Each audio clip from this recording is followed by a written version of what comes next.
Oh.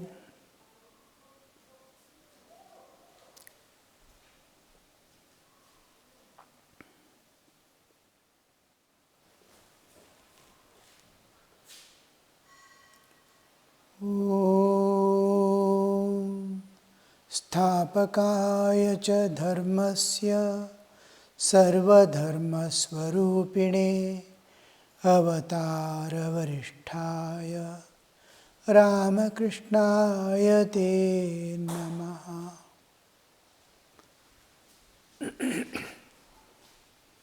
Sri Ramakrishna's incarnation is exclusively to bring harmony in this universe, in this world of humans, to dissolve all differences, bring unity. So he had to exemplify, he had to go through all the paths to God and bring harmony. Till Sri Ramakrishna's arrival, each one followed their own tradition as given by their guru, as given by their religion, limiting themselves to that because human nature and human limitations are there. Life is short.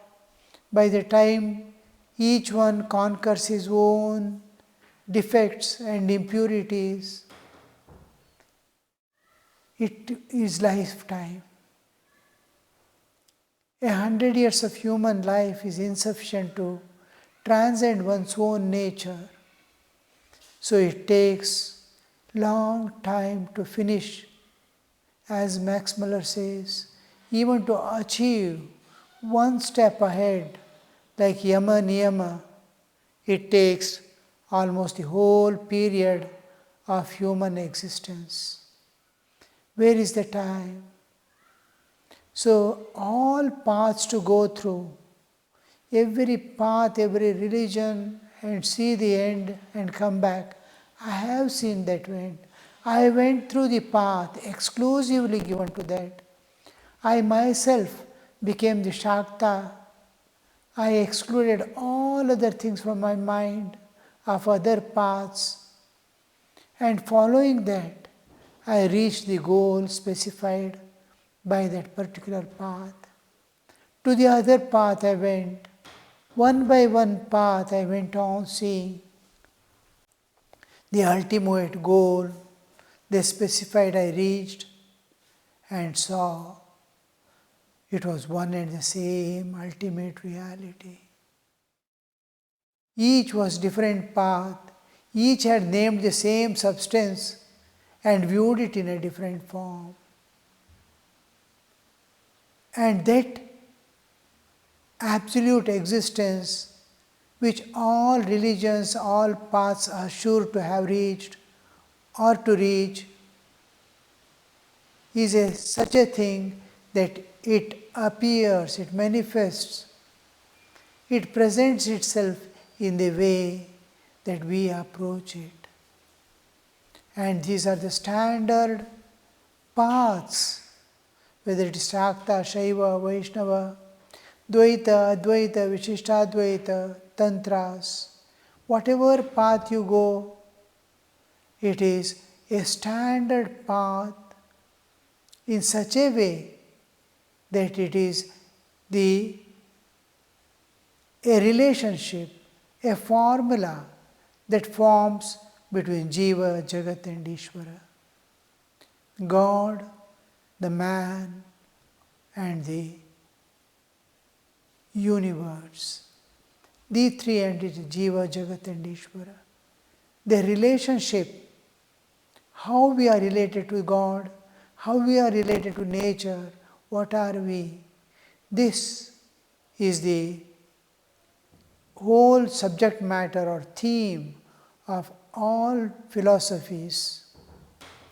So ultimately, we see there is one ultimate reality We call in different ways, we view it in different ways, and ultimately we see that it is.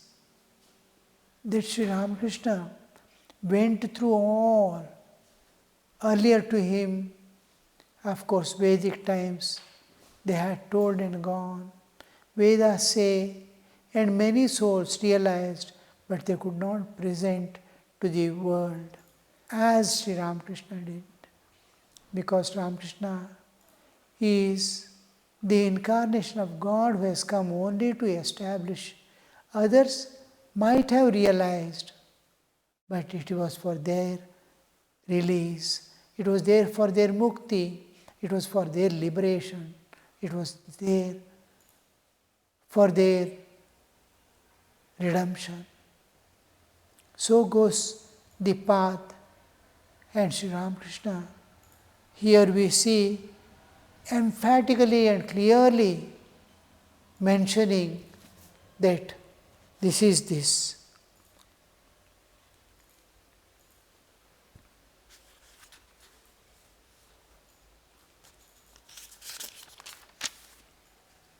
The various ways, the Jnani we saw, Bhakta we saw, he accepts the God, it is just this entire universe is just manifestation of that God, His glory, His greatness.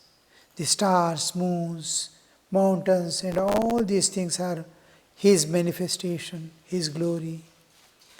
And do you know how the lover of God feels? His attitude, O God, thou art the master, I am the servant. Thou art the mother, I am the child. Thou art my father and mother. Thou art the whole, I am the part. He does not like to say, I am Brahman. This is the attitude of Bhakta. He accepts everything and he accepts all this ever-changing thing as his glory and unchanging reality, the God Himself as the eternal substance. The yogis seek to realize the Paramatman, the Supreme Soul, the soul of all souls. His ideal is union of the embodied soul and the Supreme Soul. He withdraws his mind from the sense objects and tries to concentrate on it on the Paramatman, the inner Atma, Antaratma, Paramatma. My innermost core, the pivot on which I am mounted, the pivot on which my three bodies, the gross, subtle and causal, are mounted. My existence is mounted. That is the Paramatman. He exists in every soul and pervades everything, and its light, its tasya bhasa. His light is we are. His radiations is our intellect, mind, senses and all. It is He who is keeping all these material things alive by His presence. Body is alive, which is dead matter. Mind is alive, which is a part of nature. Intellect is alive, which is all they are working as if they are themselves consciousness, because the consciousness of God pervades all of them in a living being. So that this individual soul which is passing through the waking, dreaming and deep sleep, and its pivot, eternal pivot, which is making it move, which is giving consciousness to it as if it is a part and this is a whole. The part wants to go back and merge. Every day it goes to the depth and comes back to waking state. Again it goes to the deep, again it comes back. It wants to get dissolved in it and be that and project out again as if he is projecting through this body. That is Jivan Mukta Avastha. The soul realized his oneness with this is the Paramatman. The yogi wants to become one with the Paramatman. Therefore, during the first stage, he enters into absolute solitude, and with undivided attention, he concentrates on it, meditates on it, tries to reach it. But the reality is one and the same. Whatever way the people may approach, whatever way they may conceive it while going, but the end point is same. The difference is only in name. He who is Brahman is verily Atman. Again, he is Bhagavan. He is Brahman to the followers of the path of knowledge, Paramatman to the yogis, and Bhagavan to the lovers of God. What a beautiful way of bringing harmony into the various paths. They all merge in each other. They all become one. One day or the other, we have to dissolve all our differences and merge ourselves in each other, absorb whatever there in the other paths that can help us to grow more, understand more of the God. You see, each religion has a particular way of approaching God. Something which is not there in other religion. There the differences we see between religion and religion, path and path, between the philosophy and philosophy, concepts and concepts. We feel the difference.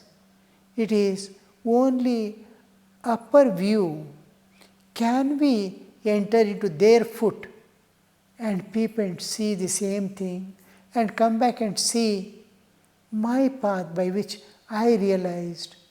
Then we see a new way of looking at the same thing. Oh, my Lord is appearing there in that way. My Lord is appearing here in this way. How beautiful it is. It is like seeing different phases of the same mountain and enjoying it. Somewhere forest, somewhere huge rocks, somewhere cloud covering the peak, somewhere it's filled with ice.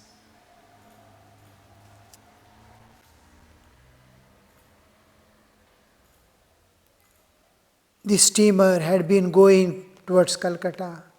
While going through, we ourselves often forget Sri Ramakrishna is in a cabin in the steamer and steamer is moving. But the passengers, with their eyes fixed on the Master and their ears given to the nectar-like words, were oblivious of its motion.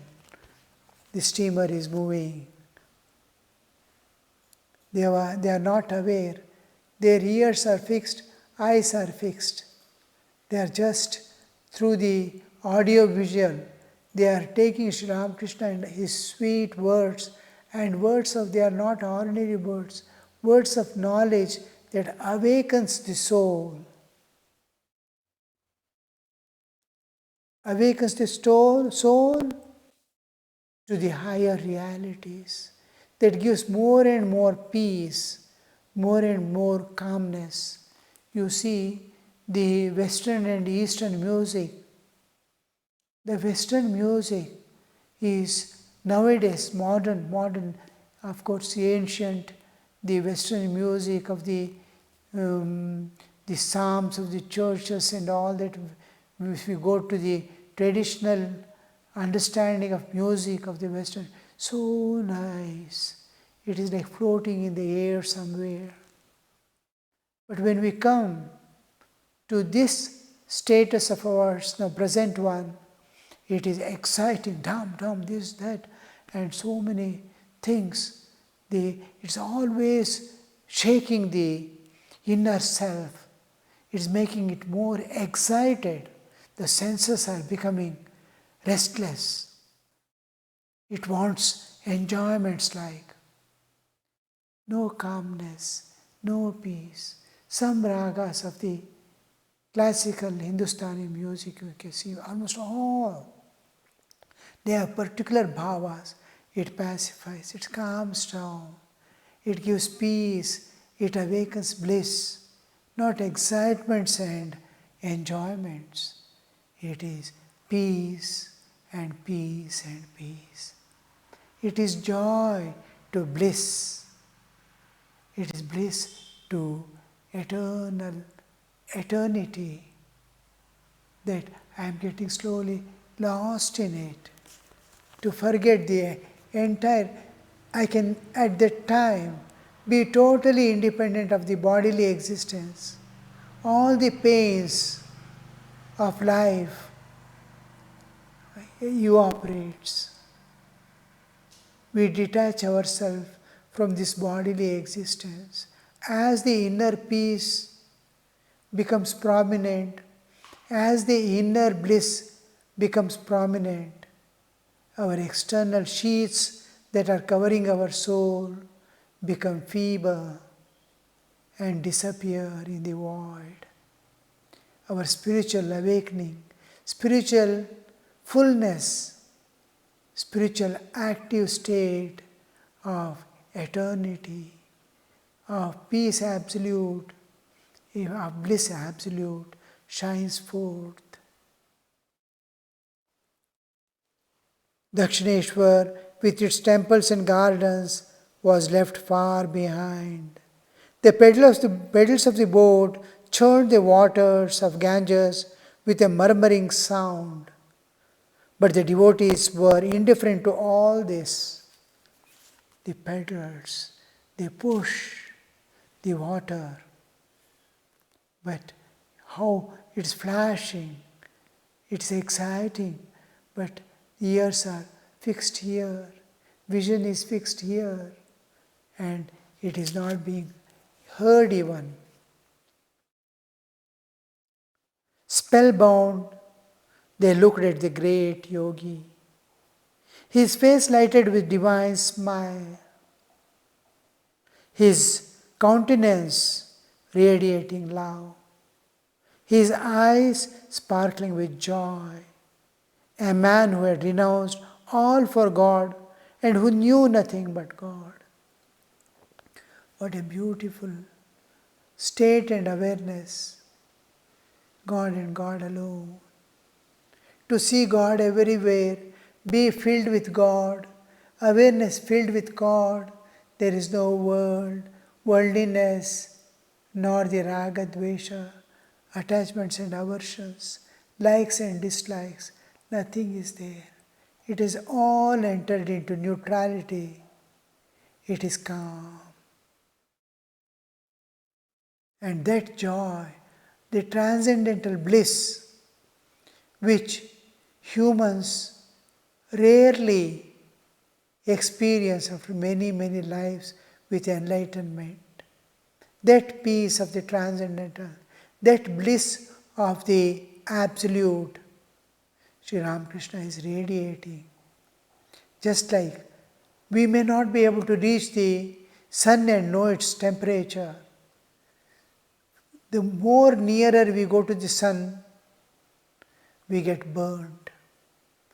Much before we can reach even 1/4 of the distance, we will now be completely evaporated into naught. And that sun is making us understand what it is through the radiation it sends as the sunshine. And we see all the objects within our house. We are sitting in a hall where so many people are sitting in front of me. And this light is sunlight. The sun is shining out and giving us the light. Like that, Sri Ramakrishna, I can't see the sun, I can't see the sunshine, but I am seeing the sunlight that is reflected in the outside and entering in.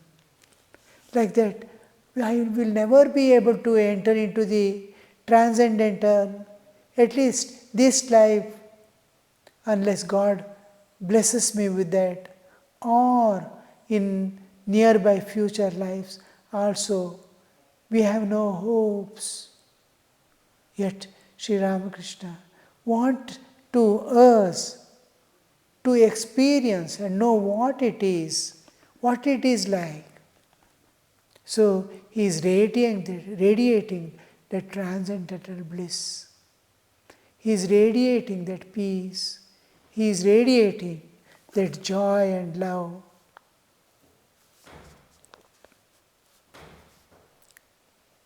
Spellbound, they looked at the great yogi. Yogi is one who is one with the rest of the existence. We are one with a small, insignificant part of this universe which we call this body. And the rest of the universe, the vast universe with so many planes of existence, so many layers of existence, we have left behind as not I, not mine. This body alone, with this body alone, I and mine. So this dissolves, that he becomes one with the rest of the universe. He extends himself to the beyond. He is yogi. Yogi is one who finds oneness with all that exists, oneness with the beyond, and conveys the same oneness for others to perceive. If you see yogi, you'll understand he is yogi.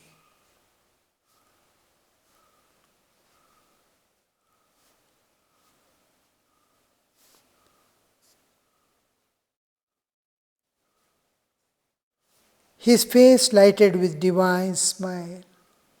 Divine smile. Smile, the smile that is flowing out from the inner divinity. Not the states of mind, not the feelings of the heart, not the understanding of the intellect. It is divine, manifesting as smile. That is, with the smile, there is inner peace. With that smile is inner bliss. He is resting in God. He is resting in peace within. There is no world. There is no shaking. There is no movement. There are no more desires. It is Purna. That Purnatva, when it is radiated as smile, that Paripurnatva, which seeks nothing, which needs nothing, it is flowing out, that love, that smile, that peace, that joy, which is coming out of the absolute fulfillment. That fulfillment, that Sri Ramakrishna is expressing. Look here, what I am, you can be. Whatever you are, I am that. Whatever I am, you are that. Transcend the nature, you experience what I am giving you, a sample of it.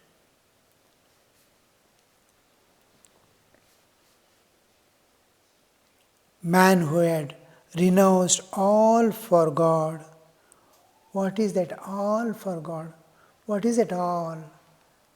All, whatever we see this world, we see a world of ragadvesha. That ragadvesha limited universe, that I like this because it's an object of enjoyment for me.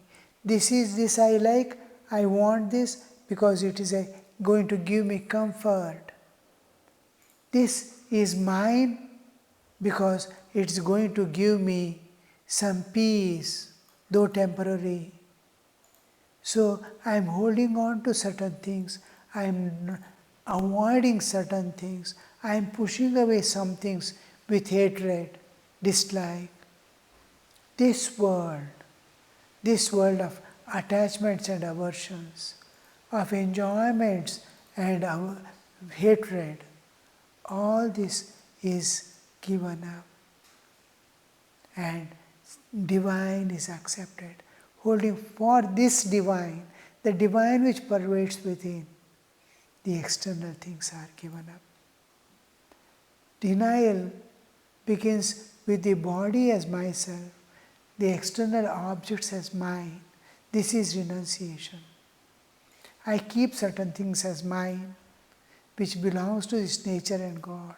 This land, how many people came and told it's mine and went away. From thousands of years, thousands of people came and started telling it is mine and went away. This is here only. The object which is never mine, I call as mine, giving up this idea. And whatever I am this body, this is mine, this is given up, this is renunciation. Renouncing the I in the body and in the worldly objects of the world as mine is renunciation. So this we see, he has renounced all for God. The inner substance, the external sheets are given up, the inner stuff is accepted, taken. For taking inner, we discard the outer.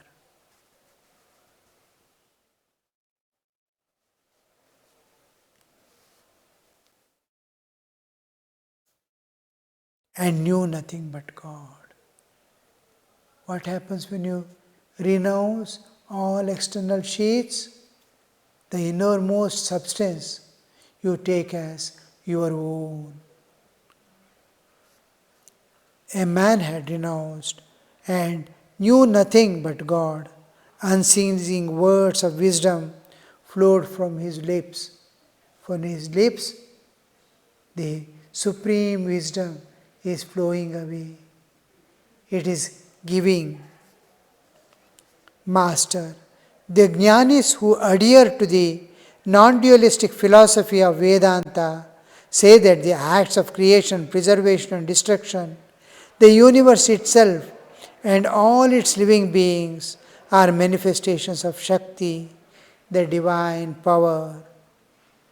If you reason it out, you will realize that all these are as illusory as a dream. Brahman alone is the reality, and all else is unreal.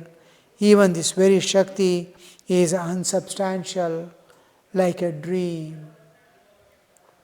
Master is explaining further.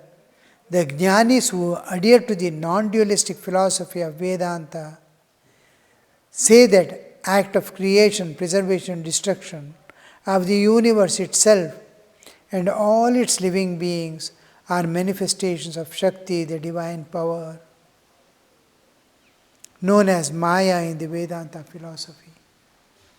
So here we see an entirely new version of the world and its things in the eyes of a jnani. Jnani sees the whole, just like we pass through waking, dreaming and deep sleep, again come to the waking state, again go to the deep sleep, the whole universe goes back to the causal form and again appears. I am unreal, my dream is unreal, my deep sleep is unreal, and what is reality is not seen. This play is going on. Similarly, the whole universe, the microcosm and macrocosm, they move in the same principles. So it also goes to sleep as if from gross to subtle, subtle to causal, and dissolves in the absolute, again manifests. This is eternally going on. This, because it is not permanent, because it is not eternal, though it is eternal in one sense, this cycle is going on again and again, endlessly. In that sense, though they call it eternal, we see here the changing is making it unreal. Anything that is changing. Om Shanti Shanti Shanti Harihi Om Tat Sat Shri Ramakrishna Arpanamastu.